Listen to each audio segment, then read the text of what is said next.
Thanks again for tuning into yet another video. Infamous coming at you live from the West Coast yet again, San Jose, California. So you guys are seeing, this is my first ride with the oil cooler. This is the Jagg Slim oil cooler, one of the smallest ones. If you guys saw the unboxing, surprisingly small, very, very tiny. You can't really even see it from this angle. It's just so tiny. I believe it's like 3x5 or 3x4. Not a huge cooler or radiator. Not huge. Very, very tiny. So just finished installing it.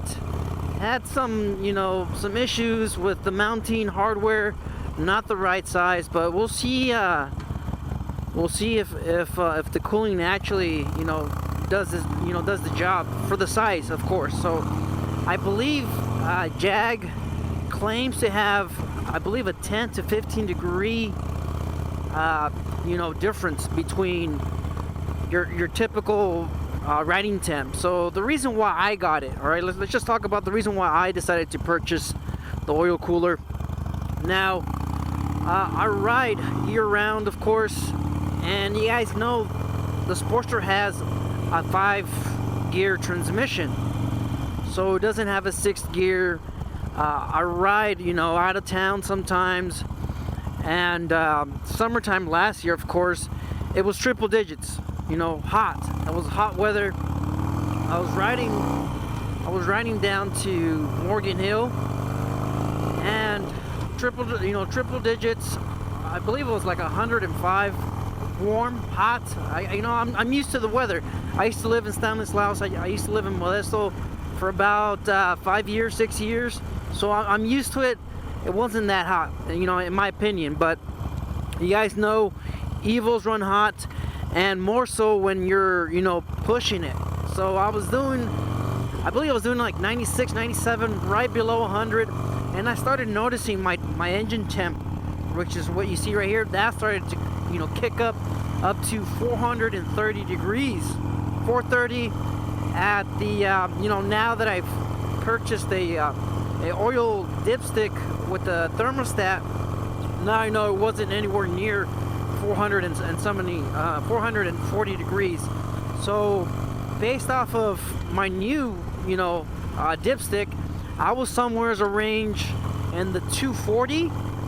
And what happened, I was doing high speeds. I wasn't able to kick it into 6 because there isn't a 6th gear in Sportsters. So the engine kept on building up on temperature, and as soon as I started laying off the gas, started slowing down, that's when I started seeing my temperature drop below the 400. So just, hey, if you're out there and you're wondering, hey, should I buy an oil cooler for my Sportster, I say it depends on a few things. It depends on your weight, and it depends on how fast you're going. So if I weigh 200, 300 pounds on this bike, that's going to, of course, affect that engine temp a little bit more than my size, which is 175, 180. That's about my weight. So not a heavy rider, but just more weight on the bike, which requires more RPM, which requires more gas. You guys get, you guys are getting it. It means it's gonna overheat a little bit more. So the Evo's been built like this for 40 years. The Sportster's been around for 65 years. Somewhere along 50 to 40 years, that's when Harley designed the Evo engine, and that's what most Sportsters have, the Evolution engine. So it's one of those things where a lot of people in the forums, they just don't feel like it's it's necessary. But you guys know oil starts to break down at about 220 degrees, 230 degrees, depending on, of course, the weight of the oil. I don't want to get into those specifics, but it depends on just a few things. The temperature, if it's is it a hot day, is it a cool day? Typically, depending on the riding season, you might have to change the weight of your oil to kind of just to serve the engine a little bit better, and not have your oil break down before you hit the 220 mark. So let's just go ahead and pull on over real quick so I can show you guys what the oil cooler looks like. Look at that, it doesn't stand out, you know, it's right here. Now a few things, of course, on the installation, I moved it up quite a bit because my lines were bending right here. I reused the old filter. I don't think you have to replace it. I did order another one, so that's gonna come in on tomorrow. So I should be getting a new filter tomorrow, but I went ahead and I reused the old one just so I could get this installed. You know, mounting hardware on my kit, I actually got the wrong mounting hardware, so you guys can see that. I don't know if the camera's gonna pick it up, but you can see that I have a little insert on this one. This is the 1.5 inch, and then on the one on the top you can see that's the proper fitting clamp. So that's what happened. It's just I got sent I got sent 3 1.25 inch brackets, and I was supposed to, you know, for the Sportster it's 1 3/8 inches. So they didn't send me that bracket. So here's the Sportster. I have it naked. I haven't washed it in a minute. I've been sick for a couple weeks with the flu. So I'm painting a lot of the stuff right now. I'm in the process. I just, you know, just finding time to do this. So we have the engine temp right here. We are sitting way below 150. So I warmed it up earlier just to kind of give it a you know, a go ahead. I'm trying to see how much oil I need in this thing, because of course when I removed the oil filter I lost a little bit of the oil. I tried keeping most of it in there, so I'm just gonna keep on riding it and see how much temperature I could build up to. I can't remember the running temperature, but I believe it was like 180 around this temp. So you know what, I should have probably tested it around this time, because last time I checked it, it was actually in the 70s. It was like probably in the 60s, you know, the last time I rode the bike or the Sportster, or last time I checked. Alright, so you guys can check it out. I'm pretty sure the camera picks it up from this angle. You guys can see the oil cooler blends in very nicely. The filter sticks out quite a bit compared to where it used to sit. I'd say it's about 1.5 inches where the filter sticks out a little bit more. Not a big deal. I mean, the K&M filter looks really nice. You could also, of course, get it chromed if, you know, if that's what you want. It doesn't stick out too much. You can see that it's sticking outside of the jug. So I don't think it's too bad. You know, it blends in nicely. It's very small. It's very low profile, slim design. So it's not too bad. You know, so far the build quality of the offset, everything about it, it's like billet aluminum. It's all like one piece, very top quality. I got it on sale. I thought it was, you know, the other one, like the regular size radiator or the cooler, a little bit, you know, bigger. I believe that it was one of the ones that Gears and Gadgets got. It's not a fan assisted one, but I thought it was going to be a little bit bigger than that. But like I said, I got it on sale. It was under 300 bucks. And you know, riding, like I said, riding highway speeds, high speeds, riding high speeds for a long period of time, the engine does get hot. And I'm trying to, you know, make sure my oil stays nice and cool. That way the bike performs a little bit better and maybe extend the life of the engine with, of course, cooler oil. That way everything gets lubricated properly and we're not, of course, you know, burning oil or running it too hot where it doesn't do the job. I don't know, you guys let me know in the comments, what do you guys think? I know my Milwaukee 8 has the oil cooler. I don't have to install one on those, but you could actually upgrade with this one. You have an adapter. Jaggs, they actually offer an adapter for the other bikes where you could upgrade it, of course. Alright, so we're pulling over real quick. 351. How hot was I able to get it last time? I'm trying to remember. I don't think it was it 3? Oh, look at that, it's starting to cool down already. I believe I was able to get it. Ah, man, I'll have to look at the footage, but I believe it was 370. So if that's 340, then that means this is 140. Yep, it's about 150. You guys can, you know, look for yourself. I'm not. So that's 150. Like I mentioned last time, before the oil cooler, it was sitting at about 176. 176, I'd say. So I'm gonna keep on riding it, and then we'll check back in a couple more minutes. So far it's running about 15 degrees, 16 degrees cooler than before.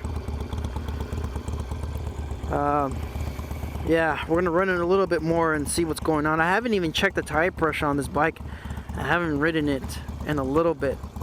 I've been riding my Lowrider S, and of course I've been sick with the flu for about 2 to 3 weeks. Kept me off the bike for 2 weeks. Now I'm back on the bikes, of course. See, my voice keeps on cracking and it's annoying me. So let's see if we can just bring it up a little bit up to temp. Man, that Sony exhaust sounds amazing. It looks really nice too. It's a good looking pipe. Very good looking pipe. Let's see, we're at 338. Yeah, that's not heating up at all. 150 still. Like I said, I don't know. I think it should be a little bit hotter because, like I said, last time I checked it, we were running at 60 degrees, so it should be. I mean, there should be a difference there. So maybe it is doing its job. I know there's a little spring on the inside. I didn't, show it on the install, but there's a little spring on the inside of that offset. And I'm pretty sure it activates with the temperature of the oil. Kind of like, I don't know if you guys have owned old muscle cars. You know how they have a fan on the, it's kind of like a belt. It's belt driven. It's not like the new stuff where it has a electronic fan on the radiator. It's belt driven. So what happens, and like I said, it depends on which model. There's a little bit of a mercury on the inside of that fan, and that's what activates your fan. Well, my 350 had it. My Ford 350 had it, and I had to replace it. So looking into that, that's how I kind of found. That's how I found out. That's how I found out how that fan worked, because of course it wasn't spinning all the time. And once that little mercury or whatever it was on the inside heated, expanded, and then it caught the fan and it started spinning the fan and cooling the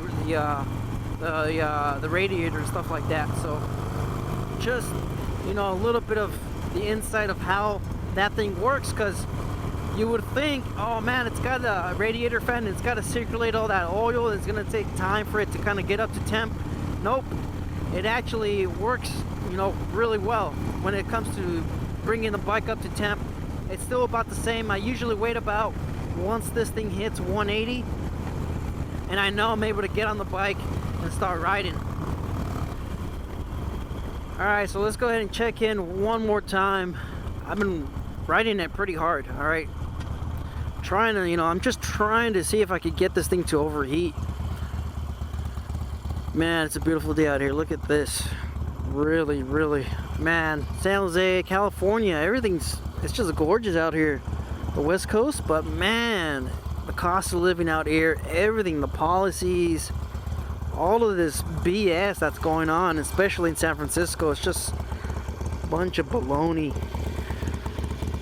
Looks like, yeah, we're able to get it up to 170. Yeah, typically this is about 200 degrees hotter. So we got it up to 160, 170. Riding it kind of hard. I don't want to show the footage because, yeah, I don't want to get a ticket. So that's another thing I just remembered. I don't have my license with me. So, I gotta, I gotta take it easy a little bit. So, yeah, you can see it's starting to cool down. All right, so it was about 170, and now it's going back down to 155. So it's starting to cool off.